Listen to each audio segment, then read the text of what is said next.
Buenas tardes chicos, vamos a hablar de estadística, en este caso módulo 72. Vamos a hablar un poquito sobre la creación de una tabla de frecuencias utilizando este problema que nos indica que se deben presentar las calificaciones de los estudiantes de una prueba en una tabla de frecuencias por clases de las notas obtenidas. Ahí podemos observar la tabla. Como podemos ver, está todo desordenado. Entonces el primer paso que vamos a realizar es ordenar esa tabla o esa lista de números de menor a mayor para que nos quede como se presenta a continuación. Ese sería el primer paso. El segundo paso sería identificar cuál es el mínimo, el máximo y el recorrido. En este caso el mínimo sería igual a 65 y el máximo sería igual a 100.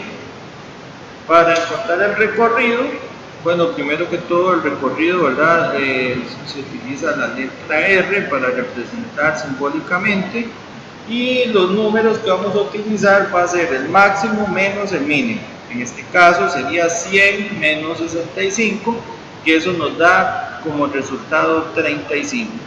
Ese sería el recorrido. Segundo paso, ¿verdad?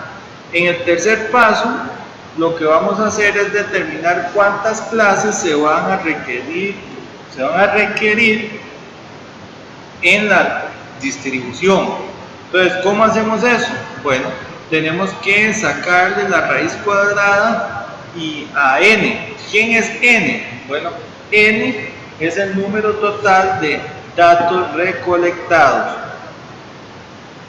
Entonces, el número total de datos recolectados es la suma de todo eso. Voy a contar y a ver cuántos datos hay ahí. En este caso son 42. Entonces le saco la raíz cuadrada a 42 y me va a dar 6,48 infinito.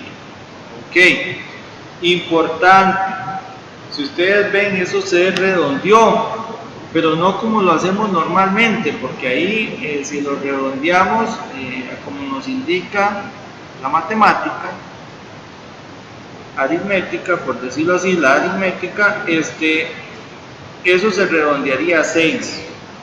Pero en estadística hay una norma que nos indica que las clases deben ir dadas con números impares. Entonces, lo que yo voy a hacer es redondear a la unidad que represente un número impar. Entonces, si estoy en 6, la unidad que representa un número impar va a ser el 7.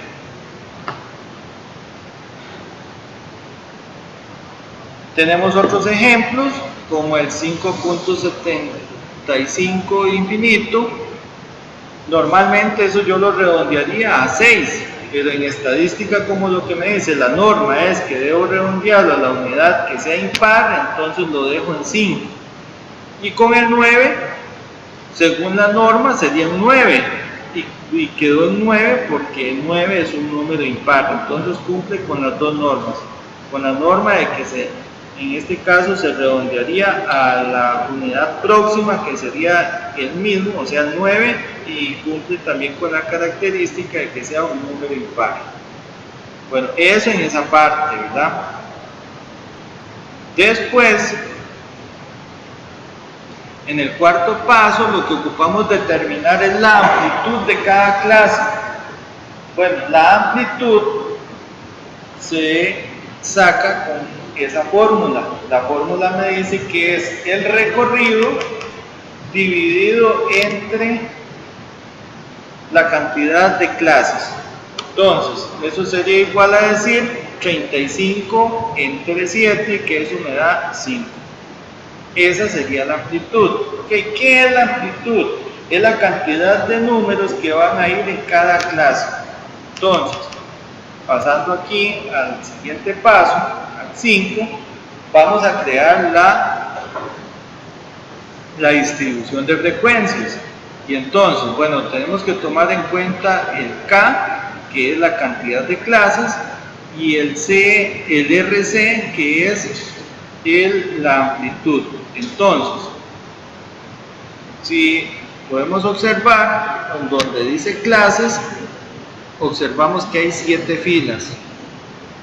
Las contamos todas y hay 7, hasta donde está el 100, empezando del 65 hasta llegar al 100, hay 7 filas.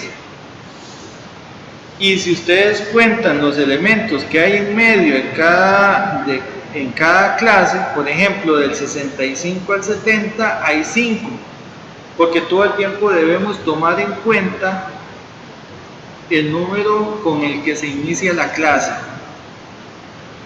Ok, ahora bien, importante, si ustedes observan, hay un corchete abierto y hay un corchete cerrado. ¿Quién es el cerrado? El que está a la par del 65. El corchete que está cerrado quiere decir que debo incluir ese número a la hora de contar en la lista, que tengo ordenada. Y el que está abierto, eso me indica que no lo debo tomar en cuenta, o sea, no lo debo tocar, por decirlo así. Bueno, ¿qué sucede en la siguiente clase? Si ustedes ven, se vuelve a repetir el 70, porque como arriba no lo tomé en cuenta, abajo sí tengo que tomarlo en cuenta, y así sucesivamente, hasta llegar a cumplir con las 7 clases. Bueno, al final, en la última clase, si ustedes observan, los 2 corchetes están cerrados. Bueno, eso sucede porque si el último elemento, a la hora que yo voy haciendo el conteo de las amplitudes, ese número es igual al máximo de la lista que yo tengo, entonces yo tengo que tomarlo en cuenta. Si ese número fuera más grande que el máximo, entonces yo no lo tomo en cuenta, pero si es igual al máximo, debo tomarlo en cuenta, por tanto debo cerrar el corchete para que eso me indique que lo estoy tomando en cuenta. En la siguiente parte,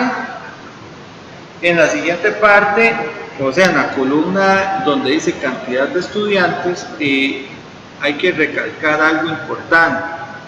La cantidad de estudiantes se le llama frecuencia absoluta. O sea, usted lo puede llamar cantidad de estudiantes en este caso, porque eso es lo que nos dice el problema, o lo puede llamar frecuencia absoluta. La frecuencia absoluta son los elementos que hay en cada clase. Si ustedes observan, en la primera clase empieza en 65 y llega hasta 70, pero de 65 hasta 70 solo hay 3 elementos. Y así sucesivamente con cada una de las clases.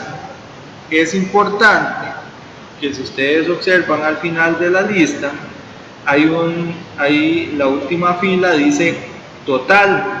Bueno, el total de la frecuencia absoluta tiene que ser igual, o el resultado debe ser igual a la cantidad de elementos que utilicé para sacar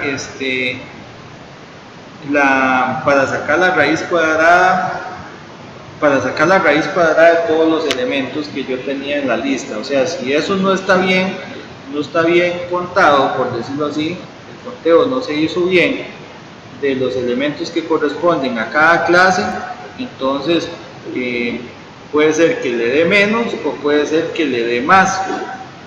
Entonces, si eso sucede, debemos corroborar, revisar, a ver qué fue lo que pasó. Bueno, eso en esa parte. En la siguiente parte, donde dice porcentaje de estudiantes, ese porcentaje de estudiantes también se le llama frecuencia porcentual, frecuencia relativa porcentual. La frecuencia relativa porcentual se saca con la fórmula. Agarra uno el valor absoluto de cada clase y lo divide entre el total, que es 42, y lo multiplica por 100. En este caso eso me daría 7,14 y tengo que agregarle el símbolo de por ciento. Cuando ustedes suman todo eso, no se extrañen si les va a dar 99.95 o 99.90 o 99.89 en algunos casos, pero no se extrañen de eso. ¿Por qué puede suceder eso? Porque tal vez hay algún número que no sea como por ejemplo el 7,14. Digamos que no sea 7,14, sino que sea 7,14, 15, 20 y una infinidad de números hay más. Entonces, como usted no toma en cuenta esos otros dígitos, entonces ahí vamos restándole los decimales a ese total, por lo tanto no nos va a dar 100. Pero si eso sucede y les da 99, algo, no quiere decir que está mal, está bien, porque eso puede suceder. O sea, eso sucede, a menos de que ustedes redondeen, pero si lo hacen así y les dan 99 punto algo, no hay ningún problema, no se extrañen. Y entonces, básicamente eso sería. Espero que les haya ayudado en algo de este video y muchísimas gracias por su atención.